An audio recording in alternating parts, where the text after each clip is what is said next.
Hello students, today I am going to tell you about how can we calculate support reactions of this beam.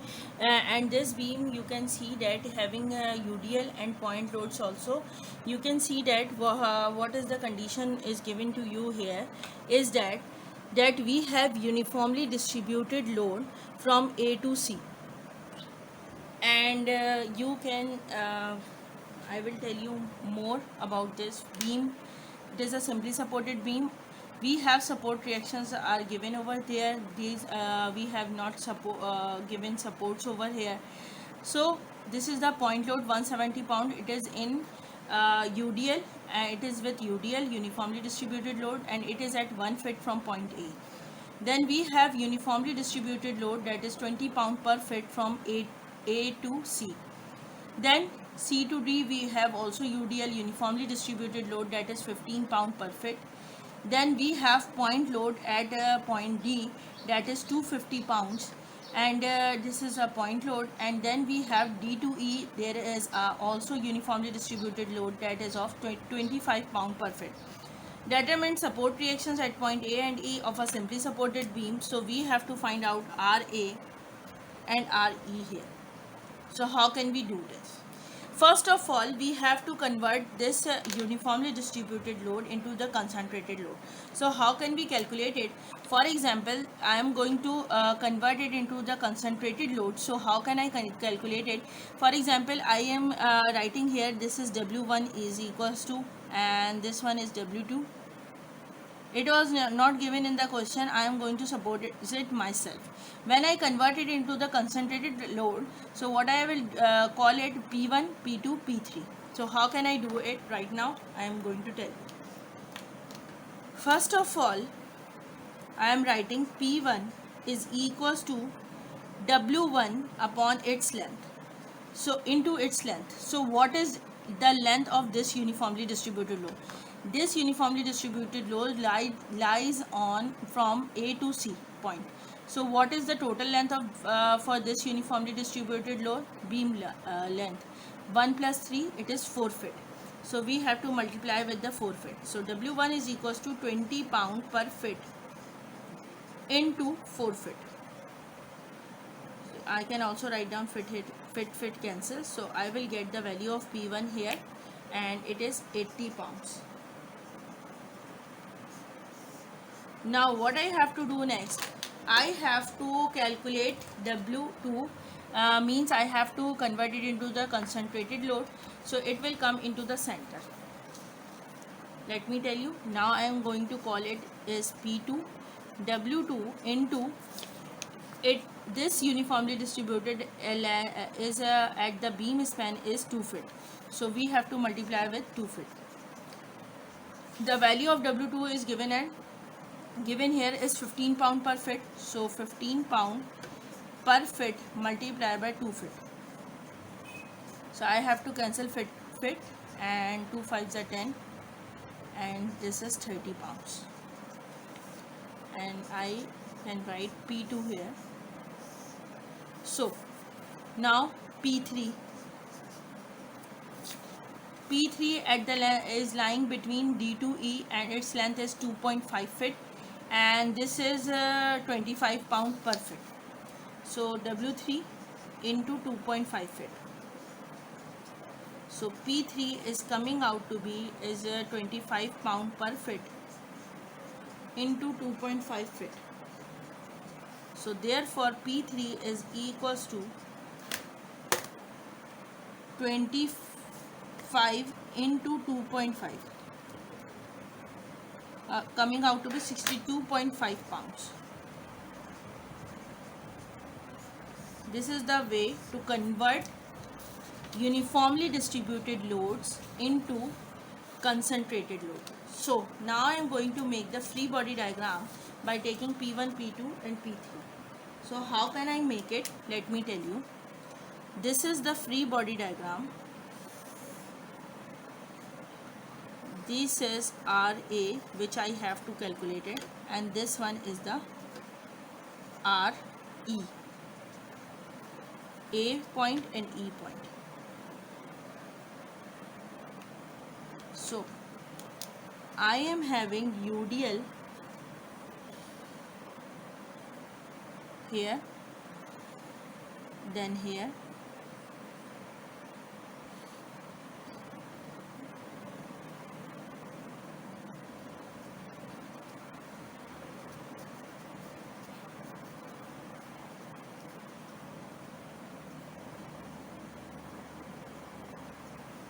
this is the way.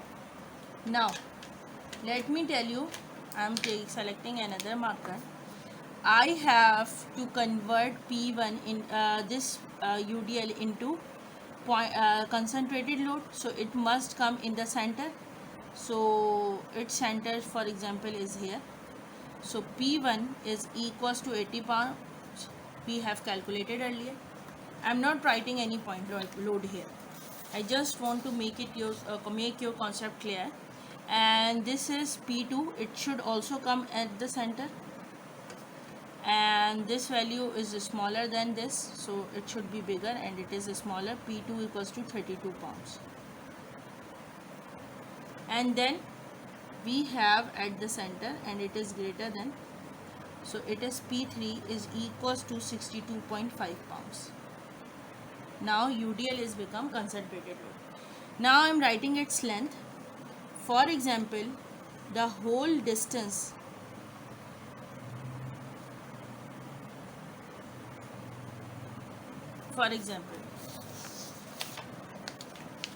the whole length for this uniformly distributed load is 3 plus 1, 4 feet. So it will be divided into two halves. So it will be 4 by 2, 4 by 2. For this should be, this is of 2 feet, so it will be 2 divided by 2 and 2 divided by 2 for this force, this concentrated load. This is this one. This is 2.5, so it should be equally divided into two halves. So it will be 2.5 divided by 2. It's all in feet. Now I am going to write down or draw what point loads. So for example, this point load is here, and it is more than every load, so it is P, not P1, 175 pounds. You can see the brown arrows showing the point loads, and another force is 250 pounds. So this is 250 pounds. Now what I have to do, I have to write down 1 foot over here because it is lying at the 1 foot, and this is 3 feet, and this is total of 2 feet, and this one is also, this one is 2.5 feet. This is the way, so you can make your free body diagram for calculating support reactions for the moment. Support reactions. Now what you have to do is that you have to calculate it. For example, I am going to sum up moment at A.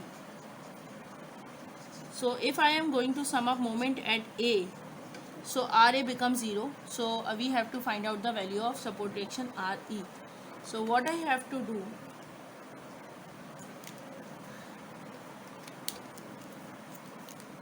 this will rotate here and this will rotate here. So for this force, the distance from point A to point, let me write it down, B, C, D, A, B, C, D and E. So I am going to write it down. For example, this direction, this is moving towards here and this direction is negative. What about its rotation? Its rotation also negative. Its rotation towards A is also negative. Its rotation towards A is also negative. What about this? This is negative. All are the forces negative, and this rotation of this support reaction should be positive. because I have taken anti-clockwise positive. So what I have to do next, for example, I am going to multiply this force with this moment arm because I am rotating towards point A. So 175 minus 175 multiply by 1 foot. This will rotate here. So the moment arm between point A and this force is 4 divided by 2. So it will be P1, it means 80 pounds into 4 divided by 2. The next is what? It will rotate again in the negative direction because it is moving towards clockwise. So it should be negative, and this is, I am writing 30 pounds, and it should be multiplied with the distance from point A till this point. So this is 2 divided by 2. So I can write 2 divided by 2 plus this is whole length is 4 feet, 3 plus 1. 3 plus 1 feet. Then what I have to do next, this is 250 pounds here, and this will rotate again is in this side, and this is clockwise direction, so it should also be negative. So what I have to write down, 250 into the distance is, this distance whole is 2 feet, this is 3 plus 1 feet. So how can I write it down? 2 plus 3 plus 1 feet. Then what I have next, this is 62.5 pounds. I am writing bigger values because it will be clearly visible to you. You should write it down in a one line. You can write it down because you are doing with a pen. So it is 62.5, and this distance is 2.5 divided by 2. Let me do one thing over here. I am moving towards the next line because I want to write each and every value to make you understand, so it will be better understanding for you. So what I am doing here, it is minus 62.5 multiply by, this distance is 2.5 divided by 2, then this is 2 feet, and this is 3 plus 1. So 2 plus 3 plus 1, and then finally we have RE, and it should be plus, its direction is positive. So RE multiply by with distance 2.5 plus 2 plus 3 plus 1, because the whole length of the beam will come over here between the point A and E. 2 feet plus 3 feet plus 1 feet. Now it is equals to 0. You can see, for example, if I am going to write in a single line, so how can I write it?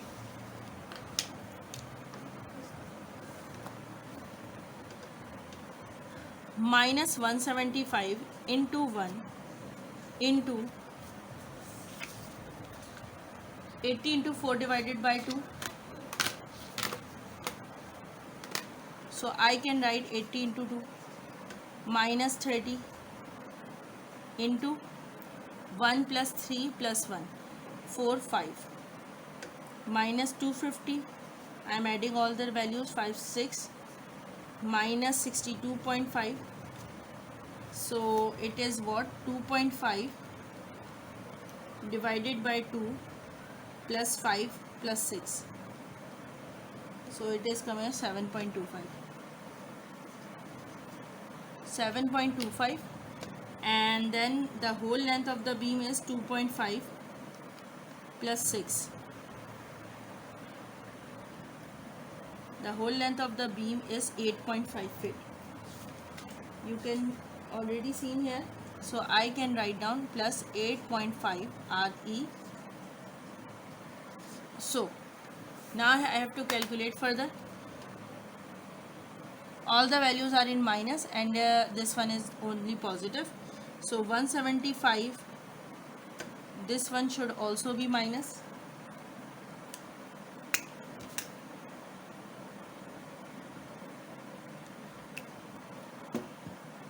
So what it will be, 175,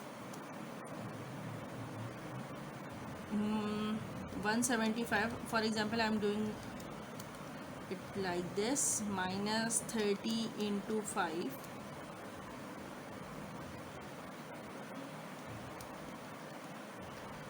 minus 175 minus 80 into 2 minus 30 into 5 minus 250 into 6 minus 62.5 into 7.25. So the answer is coming out to be 8.5. It is coming in the negative one, so I will bring it opposite to equals to sign, so it will become 2438.125. So you should divide it with 8.5, so therefore RE coming out to be 286.838. It was in the pounds, and in this way you will get your RE. Now what you have to do, you have to sum up vertical forces here. It's now very easy for you. It is very easy one. What you have to do, you have to sum up how many forces?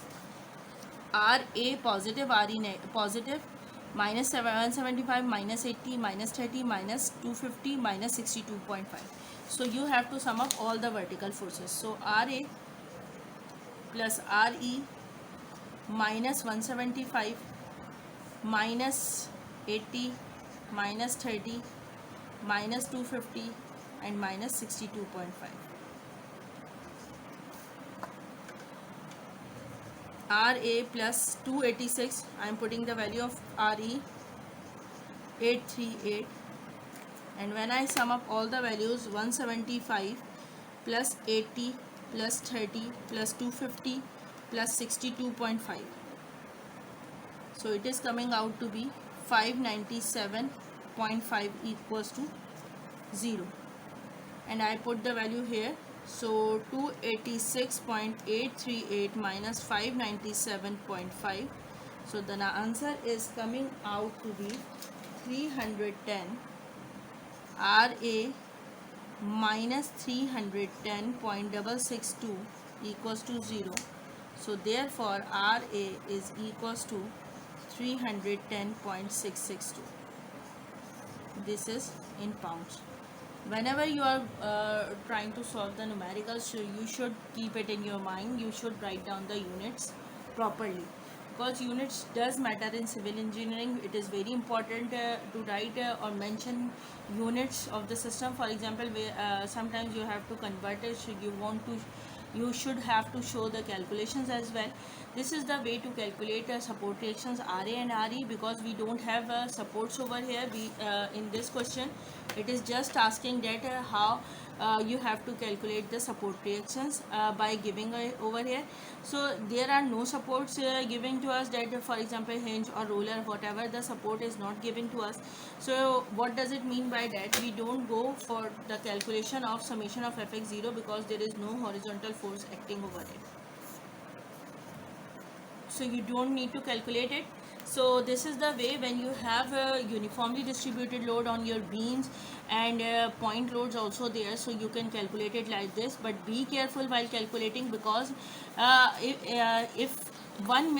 you have done any mistake, so what will happen, your answer, your complete answer will get incorrect, because all the values are dependent on each other. For example, you miss this part, you miss this part, you miss this part, so you will get different values, so you will not get the correct value of RA as well.